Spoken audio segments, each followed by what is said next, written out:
Okay, so hello everyone. Good afternoon. This is a subject that is really near and dear to my heart because it's about Parkinson's research funding. And yes, Parkinson's research is going on even during the midst of the coronavirus. And yes, there is a way that you can plan to support it. This is super wonderful information for me and that I'm giving to you.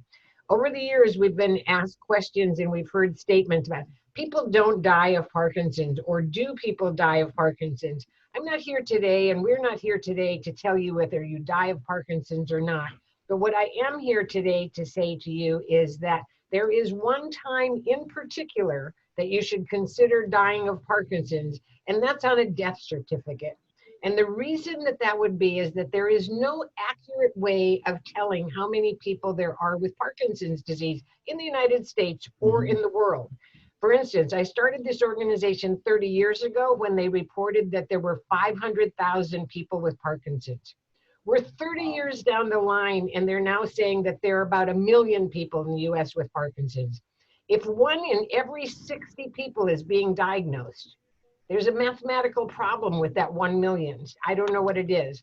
But I do know that if on the death certificate we have that someone passed away or died from Parkinson's, our community will be counted and we will get federal funding for that.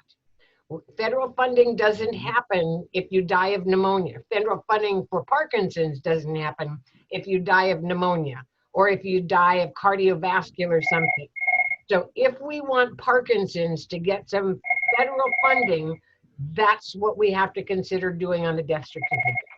Number two, we want to know, did my person really die of Parkinson's disease, or did they die of a Parkinsonism, or did they live with Parkinson's or live with a Parkinsonism? Now, when my mother passed, we were very fortunate to have known about the gift of hope, and we gave to research we donated her brain tissue, and in that process discovered she didn't have Parkinson's that she was diagnosed with and lived with for 8 years. She had progressive supranuclear palsy. We wouldn't have known that, or I never even heard that word before, until we gave to the gift of hope. So this is a really important subject for the Parkinson's community, for the world probably, to know about this. And I am so honored to have with me a gentleman who I met for the second time, but I met him recently because I did a tour of the brain bank in West Los Angeles. There are only two federally funded brain banks in the United States. One in West Los Angeles, the other one in McLean Hospital in Boston, Massachusetts. Boston, I think it is, right? So pretty soon James will say yes or no to that. And so, but tissue can be donated anywhere in the United States. My mother was in Minnesota and we donated it and it got out to West Los Angeles. So thanks for the tour, James. My colleague from Kansas City, Mary, and I were just intrigued and impressed and overwhelmed with information that the world doesn't even know really exists. And you're here today to give us some idea of what does the gift of hope, what is it? Okay. Well, first off, thank you so very much for allowing us to have this audience to speak to people directly. As you know, you see us doing here, we're following all of the rules of COVID-19 virus. We want to make sure that people are doing that and constantly doing that. Let me get to the chase as far as what we do here and the National Institutes of Health, which we operate under. There are 7 brain banks across the country. Okay. We're one of 7. We are one of the oldest. We've been here for about 30 years ourselves, and probably the largest. So with that said, we do take donations across the entire country, all 50 states, including Hawaii and as well as Alaska. And we do this within a matter of 24 hours from the time of death, meaning we have to execute and receive the donation here in our premises, prepared as well as stored within that same 24 hours. We are open for business as all the others are. And I say that very generously in the sense that the hope of what we're trying to do to find cures for these types of diseases does not stop in the midst of the things that we are now currently faced with. So I do not want people to think for a moment that we are not receiving donations and we are not accepting applications. We So do. good to know, because yeah, COVID-19 is taking over the media and every source of information. That's why PRO, Parkinson's Resources, is doing things to know right now for our community. Thank you, James. Go ahead. Okay. One of the things that we will be doing is we will obviously do screening. So if you know of the person and they've been exposed to COVID, then we cannot accept that donation. If you already know that up front, please understand that. I don't believe that that people would probably move forward knowing that they have been exposed or their loved one has passed away as a result of that. But just for those who may not completely hear that message, we are not accepting any of those as we would any other things that we screen for that we do not accept. Just as an FYI, we do not accept people with tuberculosis or with HIV or other diseases that may come as a result of something previously specified. We will do that screening when we receive the application. And then we will let you know what that process is as far as whether you've been accepted into the program or not. If this is something that comes as an emergency at the last minute where a loved one would like to donate, even though they have not accepted an application or submitted an application, please call us immediately. And that way we can also tell you at that point whether we can or cannot. And we'll get enough information from you in that first screening process over the phone conversation to let you know that we can move forward or that we can't.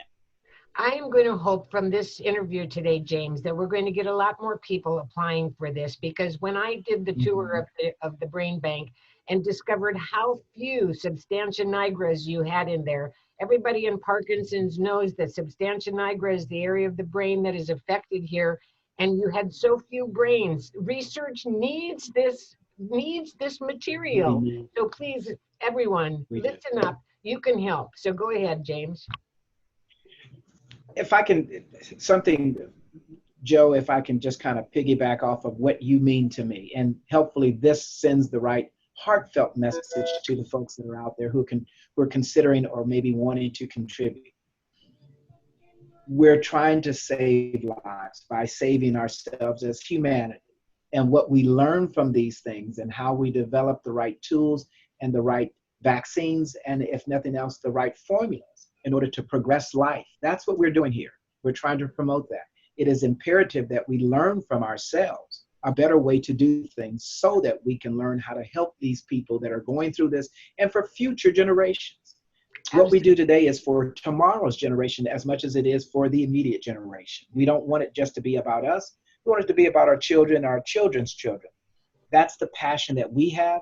I hope that's the passion that you all have in your process to donate. And I certainly know I can speak for Joe and her team. That is definitely their passion. So we appreciate what they do. And we're just excited to be a part of this partnership. And we look forward to anything. And feel free to call. Joe, may I give them my number if they have any questions, or you want them to call you directly? Let them call directly, because we've got a couple of things we want to do. We want them to go to the website to get all of the questions and answers done. If you go to our website, you'll find information. Just search Gift of Hope. It's interspersed 7, 8, 9 times there. You won't find the application there yet. However, James is going to send over an application, and we'll somehow get that on the website as well.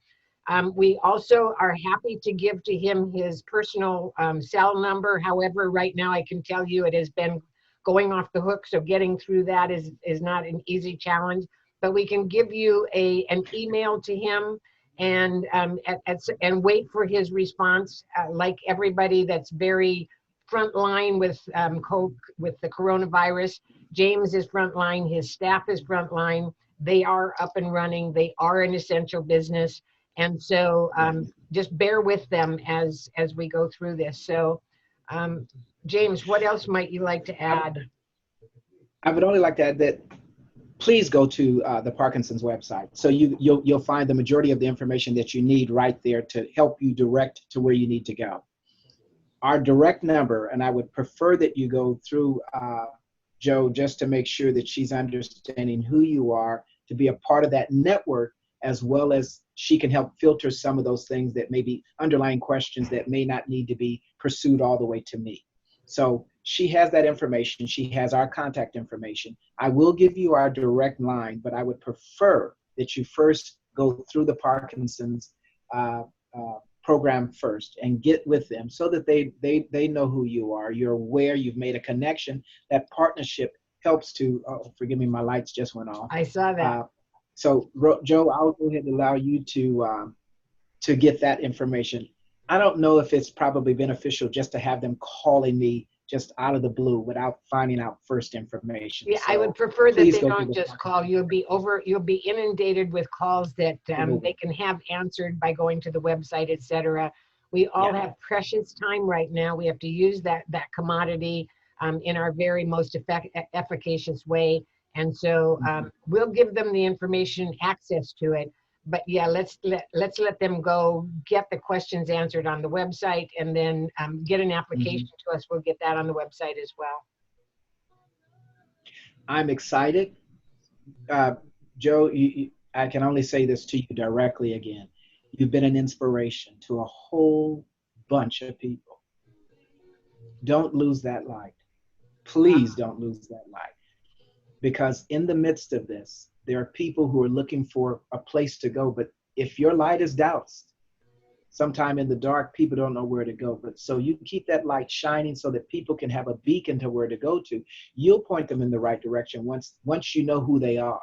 And we appreciate that because we're on the back end where you're on the front end dealing with the day-to-day folks and just making this happen. So let's go for it. And again, let's stay safe. Wash your hands. Yes, wash your hands and social breathe right and eat and exercise if you can. If you can walk and get some fresh air, because living inside some walls can be confining at times, but definitely during this time, we can only say that life is what it is, and we can make the best of it in the worst sometime of our circumstances. Depends on our attitude, and I believe with this partnership, we have the best attitude to move forward. Thank you so much, James. I so totally appreciate you. And yes, today, after several of the calls, I said to Jeremy in our office, who, incidentally, folks, we can't be doing this without my staff right now. So your support in the financial way will be greatly, greatly appreciated. But I said to Jeremy, we're like a suicide lifeline right now. We've got people calling in who really don't know where to turn, who really feel like they have been shot against in some fashion, and they haven't been, but they need somebody to just be there. One lady said, just because of you, just because of your support, I can go on. And I think, wow, that means the world to us. So James, thank you for letting us go on with our world and for helping us keep research in the forefront of our minds, because yes, we want to think about the world out in front of us. We have a long way to go, and we just are so proud to have you in the community. Thank you.